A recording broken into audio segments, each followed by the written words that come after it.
বউ হিসাবে আমি লক্ষ্মী বই হতে চাই এবং ছোটবেলা থেকে আমার আমার থাকে না ওই যে একটা ড্রিম, আমি বিয়ে করব কিভাবে, আমার হাজবেন্ড কি জামা পরবে, আমার বিয়েতে কে কি নাচবে, আমি কি পরবো।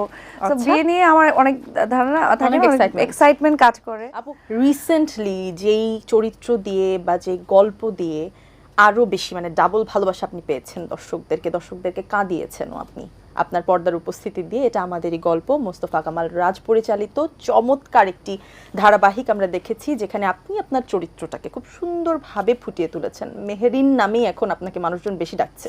একটু জানতে চাই এটা আমাদের এই গল্পের সঙ্গে যুক্ত কিভাবে হওয়া এবং বুঝেছিলেন কিনা যে এই চরিত্রটা এত ভালোবাসা পাবে। এটা আমাদের এই গল্প মানে এখন যে মানুষ এইভাবে কথা বলবে এবং মানুষ এইভাবে যে আমাকে পছন্দ করবে এতটা ভাবিনি, বাট যখন আমাকে রাজ ভাইয়া বললো যে এরকম একটা কাজ আমরা তোমার সাথে করতে চাই, সো তখন আমার মনে হচ্ছে যে আচ্ছা রাজ ভাইয়া যেহেতু রাজ ভাইয়া একজন ফ্যাক্ট যে আচ্ছা ঠিক আছে সে কিছু একটা বানাবে মানে এটা ডেফিনেটলি ভালো কিছুই হবে, মানে খুব বাট এতটা যে ভালো হবে এটা ভাবিনি।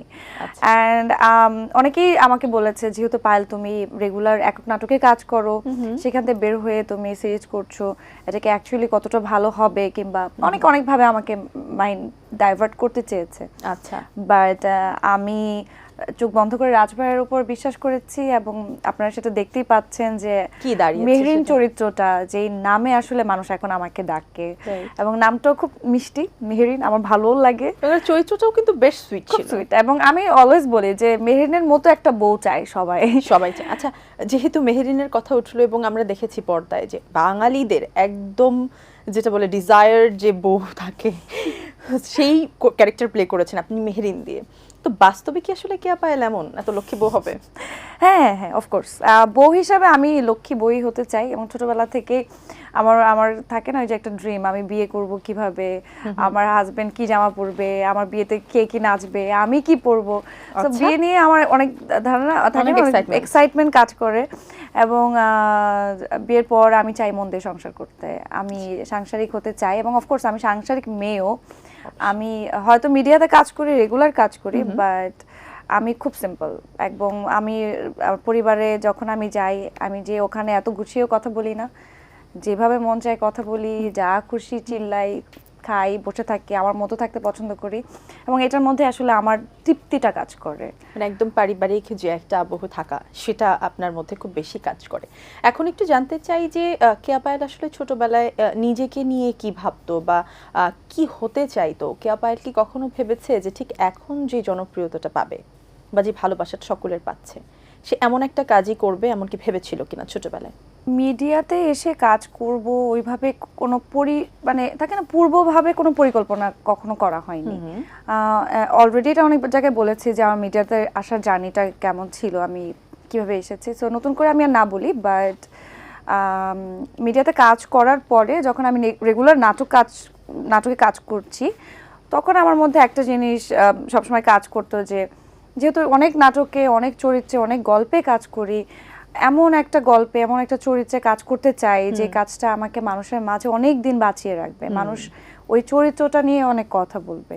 তো এটা আমি সব জায়গায় বলেছিও এবং আমার এখনো আসলে থাকে না যে আমি বিলিভ করতে পারি না যে আসলে কোনো চরিত্র নিয়ে মানুষ এতটা কথা বলতে পারে।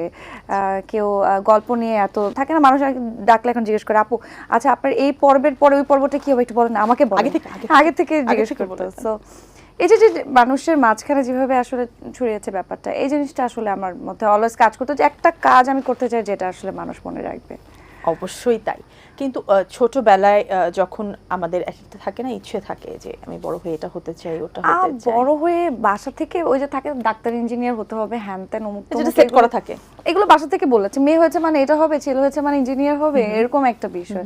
আমার ক্ষেত্রে তাই হয়েছে, বাট আমার মা বাবা আমার পরিবার সবসময় চেয়েছে যাতে আমি শিক্ষিত হই, আমি যাতে পড়াশোনায় মনোযোগী হই এবং আমি খুবই শর্ট টাইমের মধ্যে আসলে এই প্ল্যানটা যে আমি মিডিয়াতে কাজ করব হুট করে চলে গেছে। আচ্ছা, কেউ কি কখনো বলেছে পায়েল আপনি তো মাশাআল্লাহ খুব মিষ্টি দেখতে এবং ছোটবেলা থেকেই বেশ সুন্দর বা মিষ্টি ছিলেন, কেউ কি কখনো এমন করে বলেছে যে বড় হয়ে তুমি নায়িকা হও, নায়িকার মতো তোমার চেহারা? আমার ফ্রেন্ড এমনিতে আমাকে নায়িকা ডাকতো, কারণ আমি এমনিতেই খুব স্টাইল করে এটা সেটা করতাম।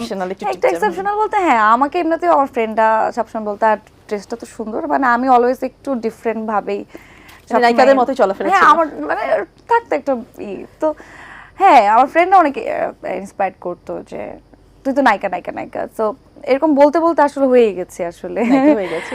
বাট ওরকম প্ল্যানিং ছিল না। ছিল না।